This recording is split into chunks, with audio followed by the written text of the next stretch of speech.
Irmãos, nós temos pregado aqui por tema, nós estamos falando sobre o tema. Põe para mim aqui, por favor, na projeção, o tema que nós temos ensinado. Nós temos falado sobre o livro de Esther. O livro de Esther é um livro histórico. Eu não sei se você sabe, mas a Bíblia é separada por seções de livro. Então tem o Pentateuco, os 5 primeiros livros, tem os livros poéticos, tem os livros históricos, tem os livros dos profetas maiores, profetas menores. O livro de Esther é um livro histórico. E eu estou contando a história dessa mulher e tirando alguns princípios. O tema que nós temos pregado é esse: socorro e livramento surgirão. Então o livro de Esther conta a história de Xerxes. É um rei muito poderoso. Ele reinava sobre o reino medo-persa, é um reino muito grande, era um homem muito conhecido. A Bíblia conta que ele fez uma festa no reino para mostrar a sua força, o seu poder. E essa festa durou 6 meses. Na última semana desses 6 meses, ele fez uma festa fechada. Então ele tinha a festa só dos homens e a esposa dele tinha a festa só das mulheres. Eram as autoridades medo-persa que estavam reunidas ali. No último dia da festa, ele chama a esposa dele, que estava na festa das mulheres, para comparecer diante das autoridades masculinas. Ela nega a ir para essa festa, porque eles já estavam festejando há alguns dias, então eles estavam alegres pelo vinho, a Bíblia fala. Por isso ela falou, não, eu não vou lá não quero ir. Isso caiu mal aos olhos de todos do reino. Sendo assim, o rei depôs ela deixou de ser rainha. O nome dela era Vasti. Ela continuou sendo esposa do rei, mas não era mais rainha. Começou então a procura de uma nova rainha para assumir o lugar de Vasti. Esther era uma mulher judia, ela nem poderia ser a esposa rainha do rei Xerxes. Mas a Bíblia mostra para nós que, de forma espiritual, milagrosa, o rei Xerxes se identifica com ela. Os irmãos que estiveram aqui comigo ouviram a pregação. Ela ficou 1 ano sendo preparada para tornar a rainha. Esse 1 ano ela foi tomando banho, a Bíblia diz. 6 meses tomando banho de mirra e especiarias, 6 meses tomando banho de óleos com aromas especiais. Quando o rei vê ela, sente o perfume, fala assim, ela vai ser a minha esposa. A Bíblia continua a história dizendo que, passado 4 anos, depois que ela se tornou rainha, a história continua, o rei Xerxes continuou reinando sobre toda a província, era um rei muito poderoso, e ele tinha um braço direito. O nome do homem que era o braço direito do rei era Amã. Amã, sempre quando andava pelas ruas da cidade de Suzã, quando ele saía, todas as pessoas que o via já se prostravam. Mas tinha um homem que não se prostrava, o nome dele era Mardoqueu. Não importa o que acontecia, Mardoqueu continuava do jeito que ele estava. Quando vinham questioná-lo, por que você não se dobra diante de Amã? Ele fala assim, eu sou judeu. Ele fazia referência à nacionalidade dele, porque os judeus se dobram só a Deus, não se dobram para outros. Esse foi o motivo de Daniel ser jogado na cova dos leões. Eles não se dobraram diante do rei Nabucodonosor. Esse foi o motivo porque 3 jovens chamados Sadraque, Mesaque e Abdenego foram jogados na fornalha. Eles não se dobraram diante do rei. Esse foi o motivo porque tantos outros homens foram até decapitados, foram mortos. Da mesma forma, Mardoqueu falou, não vou me dobrar diante de Amã, eu só me dobro diante de Deus. Por conta disso, Amã ficou doido da vida. Como ele era alguém muito poderoso, ele falou, não basta só matar Mardoqueu, eu quero matar todos os judeus que estão debaixo da liderança do rei Xerxes. Você sabe, todos os judeus que estavam debaixo da liderança de Xerxes, somados, dava na época 15 milhões de judeus. 15 milhões de judeus, para você ter uma ideia, é o número de habitantes na Bahia, do estado da Bahia. Para você ter uma ideia, Portugal não tem 12 milhões de habitantes. Portanto, matar todos os judeus era como destruir um país. Era como erradicar uma nação. Não teria mais judeus a partir desse dia que Amã estabelecesse essa lei. A lei foi sancionada por Xerxes. Amã falou, olha, nós temos muitos judeus, esses judeus estão nos atrapalhando, daqui a pouco eles vão tomar o reino de nós. Qual é a sua proposta, Amã? O rei Xerxes fala, vamos estabelecer um dia, nesse dia todo mundo mata um judeu. Os judeus vão ser erradicados. Não importa se os judeus estão no palácio ou fora do palácio, todos os judeus vão morrer no dia que nós estabelecermos. O rei então sancionou a lei com um anel. Naquela época era o anel que carimbava, agora está sancionada a lei. Bom, isso chegou até os ouvidos dos judeus, assim como aos ouvidos de Mardoqueu. Só que olha que curioso, a rainha Ester era órfã, ela não tinha pai, não tinha mãe. Ela não tinha nem tio para cuidar dela, não tinha avô, não tinha avó. Sabe quem criou ela? O primo. E sabe quem era o primo de Ester? Mardoqueu. Quando Mardoqueu ficou sabendo que havia uma lei sancionada para matar com todos os judeus, o que ele fez? Vestiu uma roupa de pano de saco, que é uma roupa que simboliza humilhação, foi para a porta do palácio do rei Xerxes e se dobrou a porta, porque ele não podia entrar para dentro do palácio, porque não era permitido que ninguém com a roupa de saco de cinzas atravessasse a porta do palácio. Ele foi lá, se dobrou, alguém o viu, e sabendo que Mardoqueu era parente de Ester, foi até Ester e falou para Ester, Ester, olha, Mardoqueu está à porta do palácio. O que a gente vai fazer com ele? Ela falou, vai até ele e pergunta o que está acontecendo. Quando vão até ele e ele está na porta do palácio, pergunta, olha, Ester mandou vir aqui para saber o que está acontecendo com você. Você quer ser morto? Você não pode estar aqui com essa roupa. Aí ele respondeu, vamos ver a resposta dele. Está lá no livro de Ester, capítulo 4, versículo 6. Observa aí, vai ter também o texto aqui na projeção, se você preferir. Diz assim, Ratá é o nome do homem que veio por direção de Ester, perguntar para Mardoqueu por que ele estava ali e por que ele estava com aquela roupa. Então Ratá foi falar com Mardoqueu na praça da cidade, em frente da porta do palácio real. Mardoqueu contou-lhe tudo o que lhe tinha acontecido e quanta prata Amã tinha prometido depositar na tesouraria real para a destruição dos judeus. Deu-lhe também uma cópia do decreto que falava do extermínio e que tinha sido anunciado em Susã, para que ele o mostrasse a Ester e insistisse com ela para que fosse à presença do rei, implorar misericórdia e interceder em favor do seu povo. Então, Ratá veio até Mardoqueu e falou, Mardoqueu, o que está acontecendo? Mardoqueu contou toda a história, falou, Amã tem um plano de matar todos os judeus, e eu vim até aqui pedir para Ester, que atualmente é a rainha, para interceder pelo seu povo na presença do rei. Ela tem que ir lá na presença do rei e pedir, rei, não mate os judeus, é isso que eu preciso que ela faça. Ratá foi contar isso para Ester, é o que está escrito lá no versículo 9. Ratá retornou e relatou a Ester tudo o que Mardoqueu tinha dito. Então, ela o instruiu que dissesse o seguinte a Mardoqueu, todos os oficiais do rei e o povo das províncias do império sabem que existe somente uma lei para qualquer homem ou mulher que se aproxime do rei.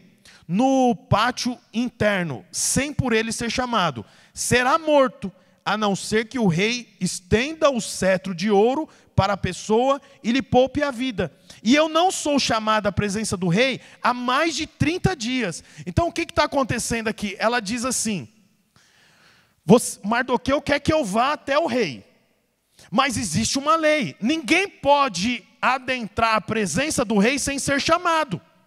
Se eu adentrar a presença do rei sem ser chamado, eu morro. Essa era uma lei do reino medo-persa. Ela diz assim, apesar de eu ser rainha, o rei tem um harém. E por conta disso tem mais de um mês que eu não tenho contato com o rei, eu não posso fazer isso. Você vê que interessante, Ester estava preocupada em poupar a própria vida. Ela está dizendo, se eu chegar na presença do rei sem ser convidada por ele, eu corro o risco de morrer. Portanto, ela não quer fazer isso. Por quê? Porque isso vai custar a vida dela. É curioso por quê? Porque ela não entendeu que a vida dela já está em risco. Porque todos os judeus seriam mortos na data programada por Amã. Ela diz, eu não vou até lá, porque eu vou morrer. Mas no final das contas, ela já está sob pena de morte, porque foi sancionada a lei. Depois dela falar isso para Mardoqueu, Mardoqueu falou o seguinte, lá no versículo 12. Quando Mardoqueu recebeu a resposta de Ester, mandou dizer-lhe, não pense que pelo fato de estar no palácio do rei, você será a única entre os judeus que escapará. Pois, se você ficar calada nessa hora, socorro e livramento surgirão de outra parte para os judeus, mas você e a família do seu pai morrerão. Quem sabe, se não foi para um momento como esse, que você chegou à posição de rainha.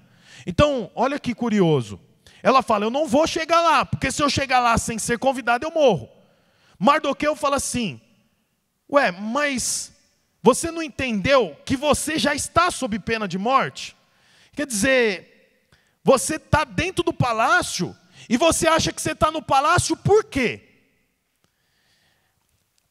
Ester era uma menina órfã, uma moça órfã. Não tinha pai, não tinha mãe, não tinha ninguém. A Bíblia diz que agora ela é rainha. Bom, rainha, gente, a gente subentende que come do melhor, sim ou não? Come do melhor, dorme na melhor cama, tem as melhores frutas, tem as melhores carnes, tem o ambiente mais confortável. Uma rainha não dorme debaixo de um teto que tem goteira, sim ou não? Uma rainha não mora no palácio, e no palácio tem sujeira, cheiro ruim. Palácio é lugar de rei e de rainha, é o melhor lugar. Você sabe, eu quero dizer uma coisa para você, nós éramos órfãos, mas Cristo nos deu paternidade e nos trouxe para dentro da sua casa. Não pense que a casa é esse prédio aqui, não. É o reino do Senhor. Onde você estaria hoje, se o Senhor não tivesse te encontrado? Se você não tivesse dito sim para o Senhor, aonde você estaria? Aonde estaria o seu casamento hoje? Quantas pessoas se converteram e estava na sarjeta? Estava perto de cometer um suicídio, estava praticamente com a vida destruída, o casamento destruído. Mas um dia alguém te chamou para ir para o culto, para ir para a célula, para ir para o encontro. E numa ocasião dessa você encontrou com o Senhor e o Senhor te deu uma nova oportunidade de vida. Ainda que os seus antepassados tiveram a vida ruim, seu pai e a sua mãe foram maus pais, o seu pai e a sua mãe não foram exemplos para você, você teve problema no passado, o Senhor falou, você pode morar no palácio comigo. Da mesma forma foi com Ester. Mas sabe o que Mardoqueu está falando para Ester? Por acaso você acha que você foi morar no palácio só para você ter uma vida confortável? E é a mesma coisa que eu quero dizer para você hoje. O Senhor não chamou você simplesmente para você ter uma vida confortável. O Senhor não te chamou para você colocar roupa de culto. Tem roupa de culto? Eu tenho as roupas de culto. Todas as minhas roupas eu estreio no culto. O Senhor não te chamou para você pôr uma camisa bonita, um sapato bonito, uma calça bonita e ir para o culto. Só não. O Senhor te chamou para algo maior, como Ester. Você sabe, se não tivesse Ester, os judeus seriam erradicados. Até hoje, quando se fala o nome de Amã, que foi o homem que idealizou a lei para destruir os judeus, até hoje, todos os judeus, quando ouvem o nome Amã, bate o pé no chão.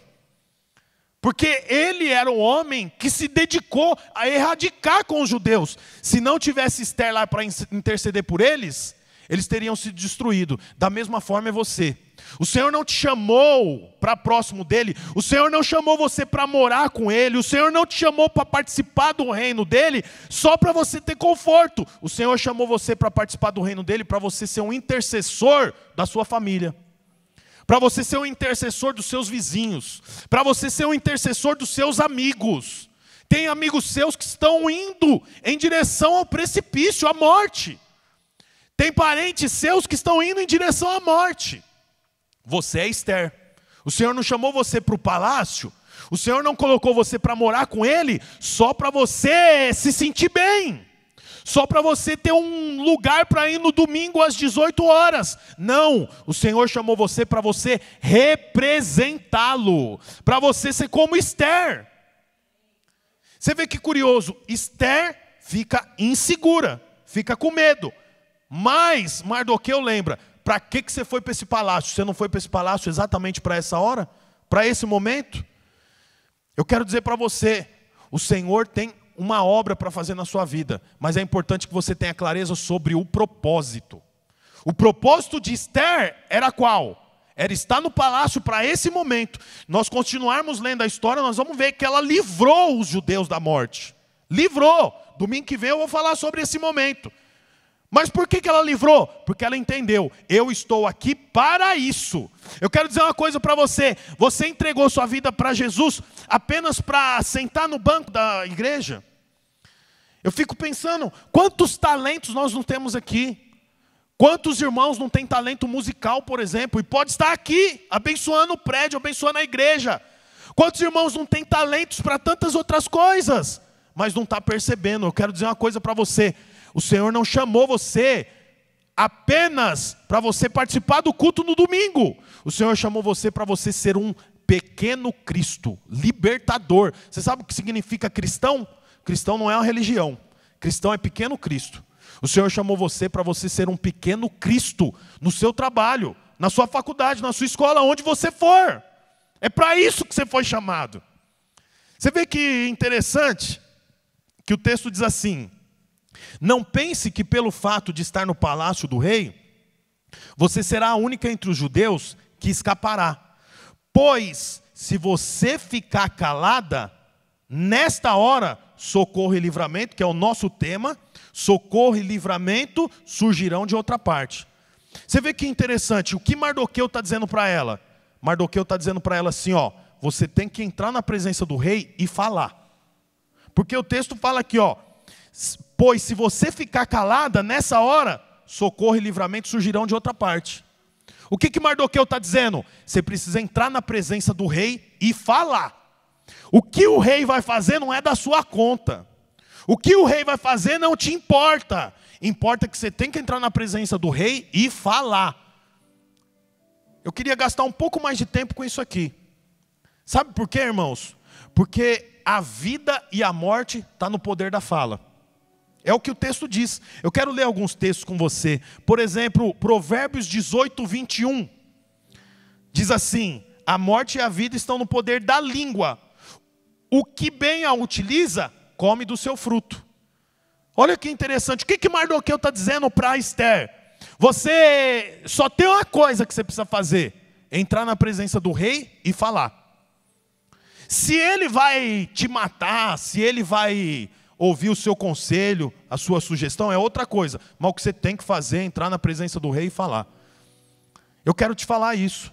Você sabe, muitas vezes nós ficamos com tantas estratégias para mudar a nossa vida, com tantos planos para mudar o nosso futuro, para mudar o caminho, para mudar o casamento, para melhorar as finanças, sendo que muitas vezes a solução para o seu problema está em entrar na presença do rei e falar. É isso que ele está dizendo aqui. Ele fala, você foi chamado para esse, você está no palácio para entrar na presença do rei e falar. E eu quero dizer isso para você, você está no palácio para entrar na presença do rei e falar. Sabe qual que é o problema muitas vezes? É que nós temos disposição para falar com o nosso pai, com a nossa mãe, falar com o nosso marido, falar com o pastor, falar com o líder, mas nós não temos o hábito de entrar na presença do rei e falar com ele. Sabe o que muda a sua vida? Entrar na presença do rei e falar com ele. É isso que muda. É isso que Mardoqueu falou. Entra na presença do rei e fala. E esse texto que eu li diz a mesma coisa. A morte e a vida estão no poder da língua. O que diz lá no livro de Tiago? Que a língua é a menor do músculo, mas é o mais poderoso. Tem poder para trazer doença para os ossos. Você sabe, o mesmo livro de Tiago fala assim, você já viu o tamanho do cavalo? Sabe quem direciona ele? O freio que vai na boca. Você já viu o tamanho das grandes embarcações? É gigantesca. Mas o que direciona é uma direção desse tamanhozinho. É um timão que chama. É aquilo ali que direciona a embarcação. Você já viu a floresta? Uma faísca é capaz de botar fogo, uma bituca de cigarro bota fogo em toda a floresta. Assim é o poder da língua. Então você vê, a língua tem poder, a boca tem poder para abençoar e para amaldiçoar. Quantas vezes você vive murmurando? Reclama do salário, reclama da empresa, reclama da igreja, reclama da esposa, reclama do marido, reclama dos filhos, reclama do clima, reclama da chuva. Se chove, reclama. Se faz sol, reclama. Reclama da cama que dorme. Reclama do apartamento que tem. Reclama de pagar IPTU. Reclama de pagar IPVA. Reclama da economia do país. Reclama do político. Reclama o tempo todo. A Bíblia diz que a vida e a morte estão no poder da nossa língua. Depende do que você fala, você come do fruto. Olha o que o texto diz em Efésios 4, 29. Não saia da vossa boca nenhuma palavra torpe, e sim unicamente a que for para edificação. Palavra torpe não é só palavrão, não. É também. Quero dizer para você algo trivial. Crente não fala palavrão. Isso aí é básico. Você pode falar abençoado, marreta do inferno. Você pode inventar uns nomes aí. Né? Atribulado. Quando alguém te fecha, ô atribulado. Mas é o máximo. Não pode passar disso. Mas sabe, palavra torpe não é só xingamento. Palavra torpe também é uma palavra de maldição. É a murmura. É a reclamação. Nós temos que falar palavras que edificam. Por quê? Porque a vida e a morte estão no poder da língua. Nós somos homens e mulheres de fé. Homens e mulheres de fé não fala daquilo que vê. Fala daquilo que espera ver. Portanto, você tem que usar a sua boca para declarar. Aos domingos de manhã, eu venho aqui orar, eu venho durante a semana, né? Mas todo domingo de manhã eu procuro estar aqui até 8 da manhã para mim estar orando. E eu declaro muitas coisas que eu ainda não vejo na igreja, mas eu declaro. E você sabe, daqui a pouco eu começo a ver coisas que eu declarei enquanto não tinha aqui ainda. Porque isso que é fé, e eu como do fruto da minha palavra. Você tem que comer do fruto da sua palavra. Olha o que diz em Provérbios 16, 24. Palavras agradáveis são como favo de mel, doces para a alma e medicina para o corpo. Meu Deus, isso aqui é tremendo. Como é que pode a palavra que você fala, ela pode ser doce como mel e ser medicamento para os ossos? Osteoporose, artrite, artrose. Você quer ter você quer curar? De repente você nem precisa mais comer casca de ovo, porque o pessoal come casca de ovo para essas doenças. Sabe o que você precisa fazer? Começar a declarar palavras de vida. Não é só palavras de vida para você, não. A Bíblia diz aqui, ó, palavras agradáveis. Irmãos, a pior coisa que tem é lidar com gente amarga. Portanto, não é só declarar sobre a sua vida, mas é ser gentil para com o outro.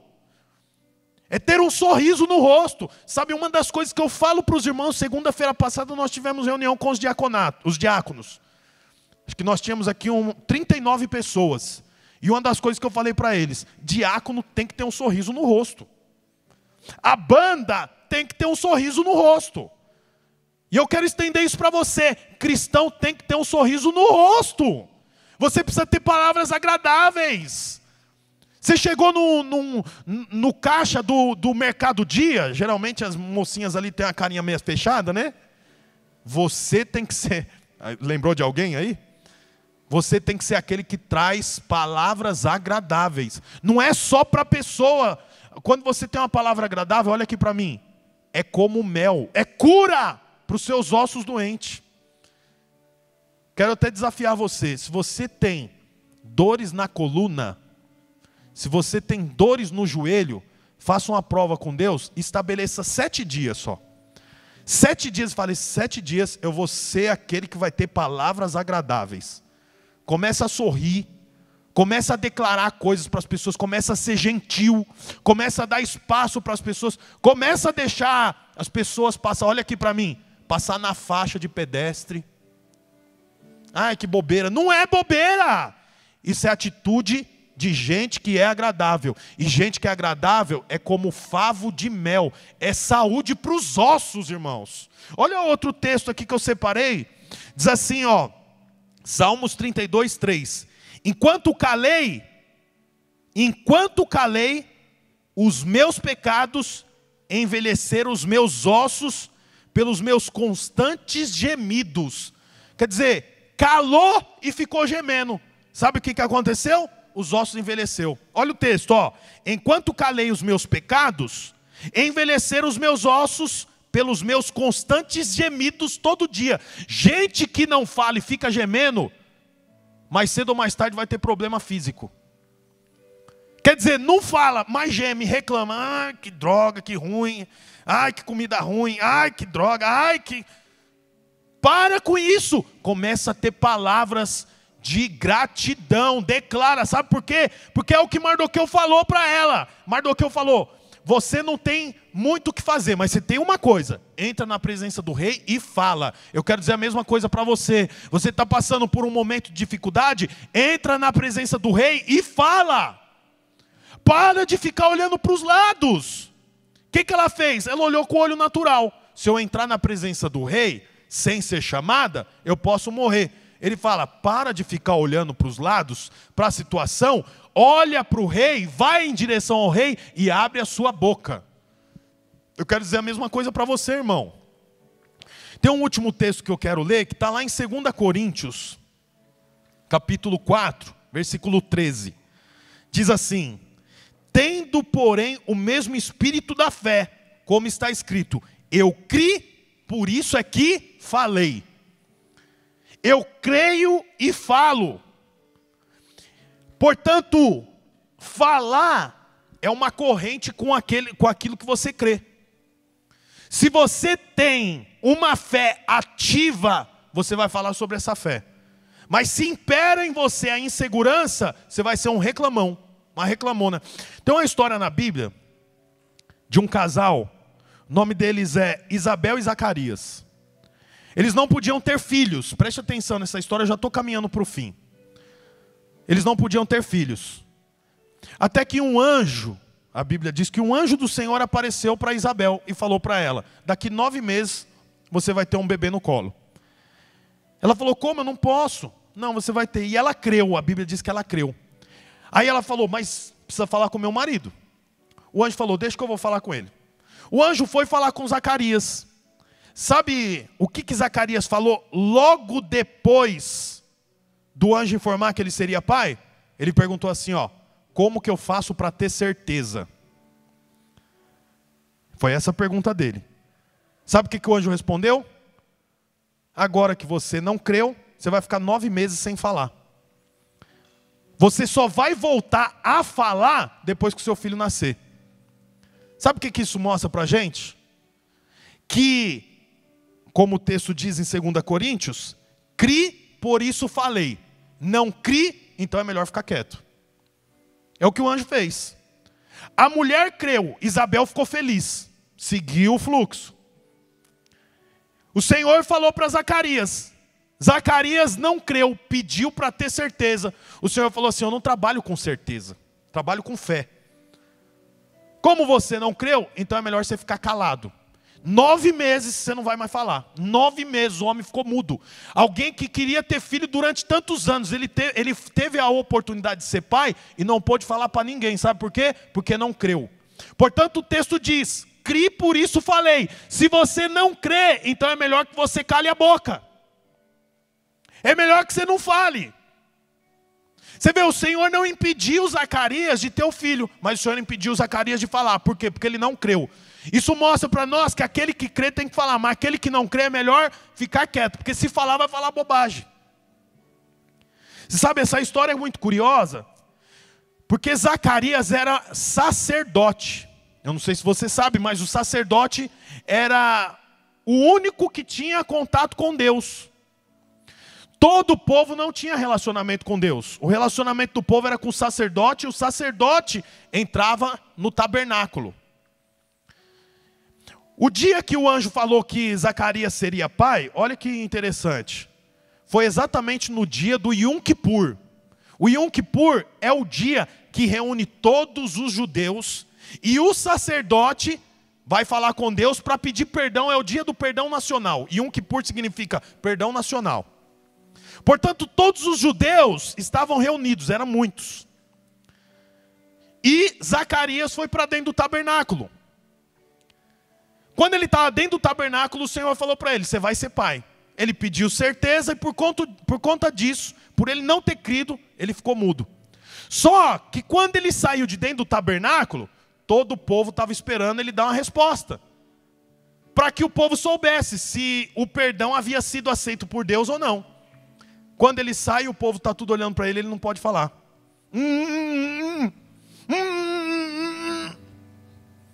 Ninguém sabia o que tinha acontecido. Sabe, quando eu olho essa história, eu percebo o tanto que uma pessoa sem fé atrapalha a vida de um monte de gente. Porque o povo ficou tudo sem informação, sabe por quê? Porque ele não creu. Era a hora dele chegar e falar: vocês não têm nem ideia do que eu encontrei lá dentro. O próprio Deus apareceu para mim, e eu vou ser pai. E ele podia falar para todo mundo, mas ele não teve essa oportunidade, sabe por quê? Porque quem crê tem que falar, mas quem não crê tem que ficar calado. Eu quero em nome de Jesus declarar que nós somos uma igreja de Isabel, que crê. Nós não somos uma igreja de Zacarias que não crê. Portanto, nós precisamos falar. Você precisa falar, irmão. Você precisa entrar na presença do rei e falar. Fala com o Senhor sobre o que você está sentindo no seu coração. Para de colocar no Facebook: me sentindo. Vai para o Senhor. Para de ficar falando da vida dos outros. Vai falar com o rei. O rei pode estender o cetro sobre você. Você sabe, o final da história diz assim: então Esther mandou essa resposta a Mardoqueu: vá reunir todos os judeus que estão em Suzã e jejuem em meu favor. Não coma nem beba durante 3 dias e 3 noites. Eu e minhas criadas jejuaremos como vocês. Depois disso, irei ao rei. E ainda que seja contra a lei, se eu tiver que morrer, morrerei. Você sabe, aqui tem o fator ainda que. Você viu o que nós lemos aqui? Ainda que é o fator ainda que. O que é esse fator ainda que? É quando ela decide: eu vou fazer o que precisa ser feito, ainda que custe a minha vida, ainda que custe o meu futuro. Quero dizer uma coisa para você: todo crente tem que chegar no fator ainda que. É um momento decisivo. É o momento que você decide o que você vai fazer da sua vida. Ela fala: ainda que eu venha a ser morta, ainda que venha interromper os meus sonhos, ainda que eu passe vergonha, eu vou fazer. E se eu morrer, eu morri. Todo crente, irmão, todo homem, toda mulher que serve a Deus, precisa chegar no momento ainda que. É o momento que você decide. É o momento que você fala: não dá mais para voltar atrás. Eu entendi, eu estou no palácio para um propósito. Eu entro na presença do rei para um propósito. Eu quero dizer para você que a sua vida está estragada para o mundo. Ainda que os seus sonhos sejam interrompidos, você tem que ir em direção ao rei. Ainda que os seus planos sejam interrompidos, você tem que ir em direção ao rei. Ainda que custe a sua vida, vá em direção ao rei, porque ele tem disposição para te ouvir. Você tem que falar.